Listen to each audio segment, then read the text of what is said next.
Hi hello friends, வணக்கம். Welcome to pencil குச்சி channel.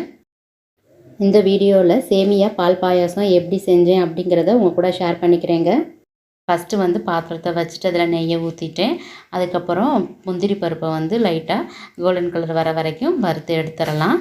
இதுக்கப்புறம் பார்த்திங்கன்னா கிஸ்மிஸ் பழம் இருக்கும்ல, அதை போட்டு அதுக்கு பலூனாட்டம் கொஞ்சம் ஊதும். அந்த டைம் பார்த்து அதையுமே எடுத்து வச்சிடலாம்.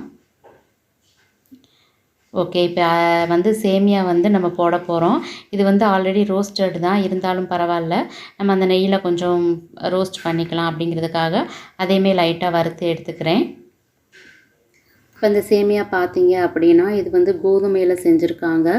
அது ஏதோ ட்ரம் வீட் அப்படிங்கிற மாதிரி போட்டிருந்தாங்க. பேப்பர் கவரை காமிக்கிறேன். இது டேஸ்ட்டு எப்படி இருக்குன்னு தெரியலை. நார்மலாக அந்த ஒயிட் கலரில் இருக்க சேமியா வச்சு தான் நம்ம பால் பாயசம் செஞ்சுருப்போம். பார்க்கலாம் இது எப்படி வந்திருக்கு அப்படின்னு. அதுக்கப்புறம் நல்லா அது வறுத்து எடுத்ததுக்கப்புறம் ஒரு 5 மினிட்ஸ் மட்டும் நல்லா கிண்டி விட்டு எடுத்து தனியாக வச்சுருங்க. இதுக்கப்புறம் பார்த்திங்கன்னா ஜவ்வரிசி 200 வாங்கி அதை ஆல்ரெடி நல்லா க்ளீன் பண்ணிவிட்டு கொஞ்சமாக தண்ணியை ஊற்றி ஒரு 1/2 அன் ஹவர் முன்னாடியே ஊற வச்சு எடுத்து வச்சுருக்கேன்.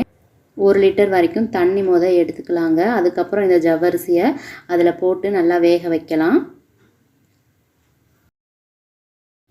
இப்போ ஜவ்வரிசி வெந்ததுக்கப்புறம் நம்ம அதில் சேமியாவை ஆட் பண்ணிக்கலாம். ஜவ்வரிசி வேகிறதுக்கு கிட்டத்தட்ட ஒரு 1/4 மணி நேரம் வரைக்கும் எடுத்துக்குது டைமு.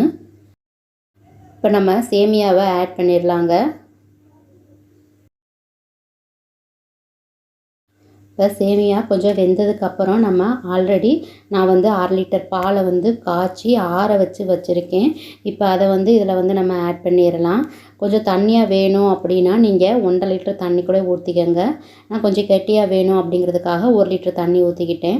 இப்போ பாலுமே 1/2 லிட்டர் தான் எடுத்திருக்கேன்.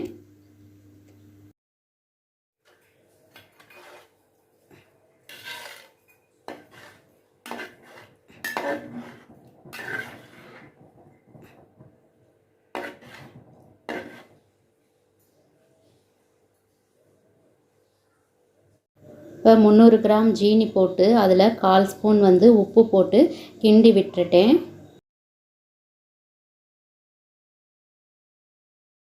5 ஏலக்காய் எடுத்து அதை லைட்டாக தட்டி விட்டு அதை போட்டிருக்கேங்க. அவ்வளோதான், பாயாசம் ரெடி ஆயிடுச்சு. இப்போ போக போக இது ரொம்ப கெட்டி ஆயிரும். சப்போஸ் ஒரு 2 ஹவர்ஸ் 3 ஹவர்ஸ் கழிச்சு நீங்கள் இதை குடிக்கணும் அப்படின்னு நினச்சா அப்போ ரொம்ப கெட்டி ஆயிரும். லைட்டாக பால் இருந்துச்சுன்னா அதை சூடு பண்ணி இதில் ஊற்றி கிண்டிட்டிங்க அப்படின்னா ஓரளவுக்கு அந்த தண்ணி பதத்துக்கு வந்துடும். இப்போ நம்ம வறுத்து வச்சுருக்க முந்திரி பருப்பையும் கிஸ்மிஸ் பழத்தையும் போட்டு கிண்டி விட்டுடலாம்.